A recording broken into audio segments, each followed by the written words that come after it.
Hey guys, welcome back to the channel. Today I'll be showing you how to create this cricket flyer using Canva. You already know the drill. The dimension for this is 3000 by 3000 pixels. Once you have that, we're going to select create new design and it's going to take you into your design space. Now, the first thing that I'm going to do is go to the elements section and go on the frames. And we're going to use a basic shape for this one. So select see all and we're going to use the triangular one. So you can use this one or this one. It doesn't matter. It can be rotated. Once we have that, we're going to rotate this to about a 45-degree angle and we're going to position it right here like so. And we should have something like this. The next thing I did was, I believe I searched for cricket field, if I'm not mistaken. Oh, ensure you're under elements when you're searching, by the way. So let me just redo that. And on the photos, because we want a realistic image, let's see. I think this was the image that I used. And it's untitled, but it's by a creator, Philip Bibi from Pixabay. I don't know. So we're going to use this one and we're going to drag it into our frames. Now, because we've slanted the frame, we realize that when it is attached inside the frame, the image is slanted. All you have to do is double click on the image and rotate it like so to a 45-degree angle as well. And if you want, you can enlarge the size of this as well. So you should have something like this. Next, I'm going to search for paper ripped element. And again, we're going to use the one under the photos tab. I believe, was this the one that I used? So this was the one that I used. I'm going to select it. And before I drag this into the frame, I'm going to ensure I lock this to avoid our frame from attaching into to avoid our rip paper from attaching inside the frame. So if I were to drag it, it's going to snap into the frame and we don't want that. So we're going to select our frame and we're going to select the lock icon and select it a second time to lock it in position. All right. This paper looks a bit different. Let me see. Okay, it's the one that we want. So it's by the creator Hero STD, which is a crazy name. Anyway, guys, so we're going to rotate this, and what we're trying to do, let me zoom in. What we're trying to do is hide these sharp corners from the triangle. I'm going to position them accordingly, right? Like so. And I want this to extend all the way throughout, like this. Why does this look so big?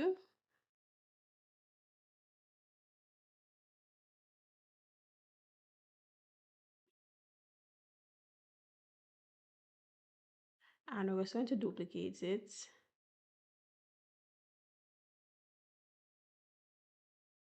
No.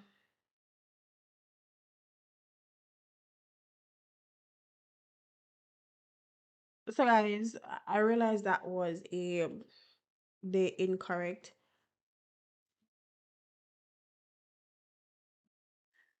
So the paper that I got, the paper that the rip, so the rip paper that I was using, guys, that's not the correct one. This was the one that we're using. Apparently, they're by the same creator, your STD. So this one is a bit thicker, whereas we need this smaller one right here by the same creator. So if you're not seeing the one that we're using, just scroll down until you see it. So what we're going to do now is we're going to rotate this one angle and we're going to increase the size, and we want it to cover the sharp edges as mentioned. So we're going to position it like so and just play around with it until you get the position that you want.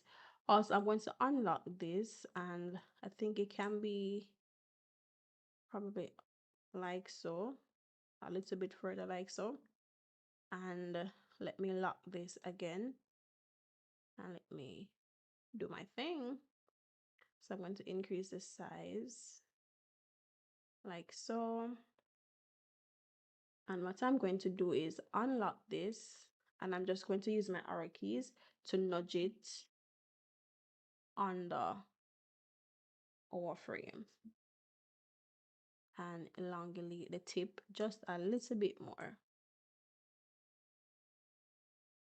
So just play around with it until those sharp corners are covered. Okay, guys?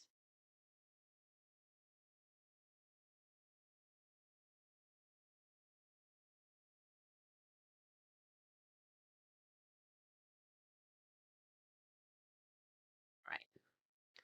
So let me just double click on this. If I double click on this and select position, it's able to show you my settings. So you can do the same if you want to mimic this size and rotation of the frame of the ripped paper.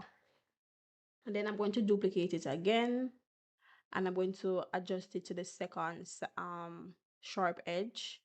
And for this, I'm going to slant it just a little bit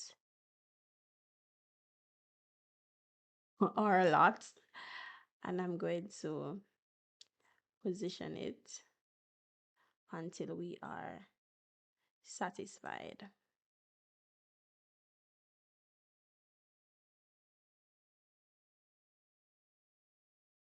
See, so I'm going to select the frame again, and I'm going to unlock it, and I'm going to pull on the side just so it is beneath the ripped paper. And don't be afraid to use up your arrow keys, use up your zoom, make you see everything that is to be seen. All right.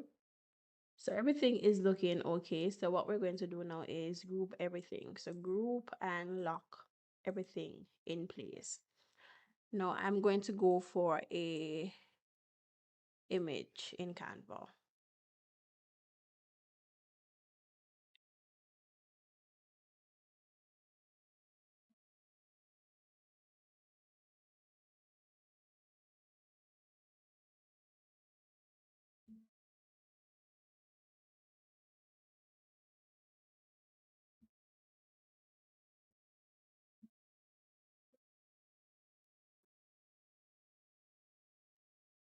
Let's add our image. So go to elements, and I'm going to search for Cricket Boy. That's the image that I use. Name of the image, Cricket Boy hitting ball. And of course, you're going to go under photos, and it's the first one here. I'm not sure if it's going to be the first one to pop up when you search for it, but this is how the image is looking like. So I'm going to remove the background from this.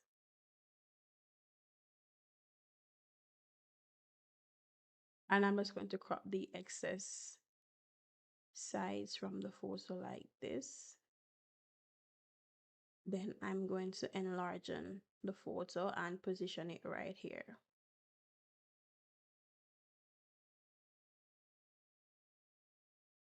Like so.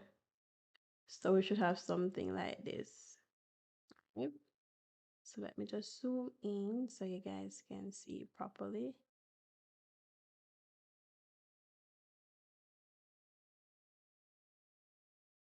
Now I'm going to search for shadows on the text, on the elements. I think I'm going to use a drop shadow. Let's see what a drop shadow looks like. Let's see how this one looks. Soft black shadow. Let's see if we can work with this one, because I have multiple shadows that looks like this. Some are a bit deeper, some are softer, depending on what you are going for. So I'm going to resize this, and I'm going to position it under the layers foot, and I'm going to increase the size like so. And we can also reduce the transparency so we don't have that harsh look. And we have something like that, which we can work with. I'm going to duplicate it, and I'm going to position it right here like so, and I'm going to put it behind the foot, so we have something like so. And I'm just going to not copy, I'm just going to highlight and group the player and the shadows so we don't get interrupted going forward, so they can move as a collective. Now let's add some text.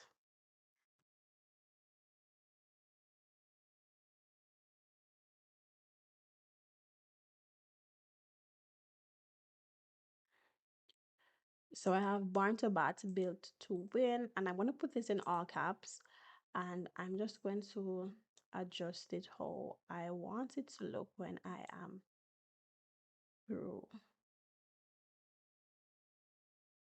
So I'm going to use this one called Cayento. I've been loving this font. I'm not gonna lie, I've been loving it.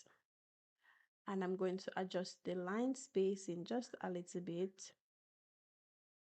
And I'm going to adjust the hierarchy of my text as well. And I'm going to left align it like so. And we should have something like this. And I'm just going to increase the size. And of course, if you want, you can reduce the size of your picture like this. And I'm going to change the color to a blue. And again, of course, guys, you can always do your own customization. That's the beauty about designing. That's the beauty about taking inspiration from a design and making it your own. So I'm going to work with this text right here.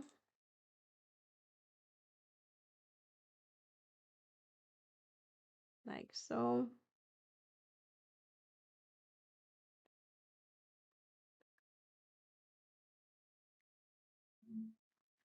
And I'm also going to use the shadow, and I'm going to position it behind the bat just to give it a little shadow against the white background to add some realism to image. And I'm going to position it behind the bat. So we should have something like this. And if you want, you can soften it even a bit more. And then we're also going to group that shadow with the image as well. Then I'm going to add the name of the player. And I'm going to use a different font, something that is not so displayish, but something more clean and calmer, like Poppins. I'm going to use semi-bold for Poppins, and I want it to be in lowercase.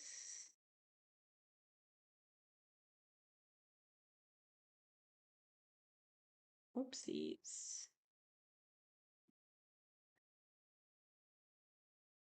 And I'm just going to reduce that like so, and I'm going to position it like right here, and I'm going to reduce the line letter spacing and ensure it aligns to the center of my design. I'm going to duplicate this again, and I'm going to say the next great innings starts now.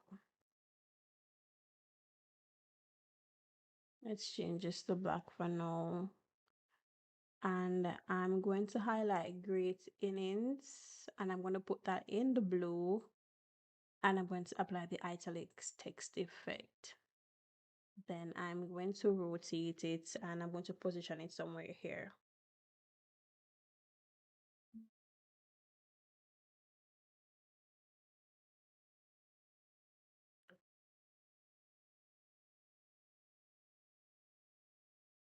And I'm going to reduce the size as well.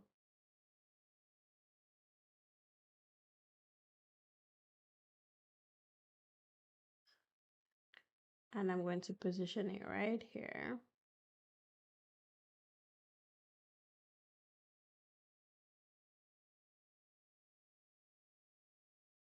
Then I'm just going to get some additional text and place at the top and below it.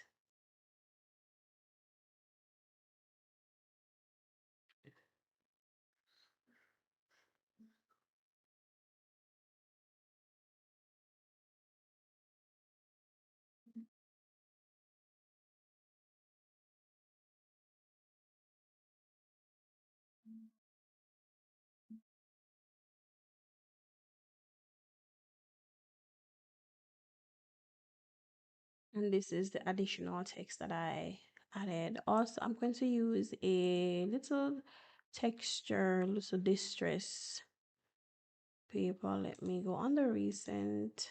I don't remember the name of the element, but this is it. And it's called abstract overlay paper texture. And I'm just going to position it to cover the entire design. You don't have to, you can put it behind the images, behind the text, whatever you want. You don't have to use the full texture overlay. As you see, you can have only some of the aspects of the design having that effect, but I wanted to show everything, so I'm just going to enlarge it like so, and I'm going to reduce it just a little bit, and you should end up with something like this. Pretty cool. Thank you guys so much for tuning in. Until next time, stay safe and stay blessed.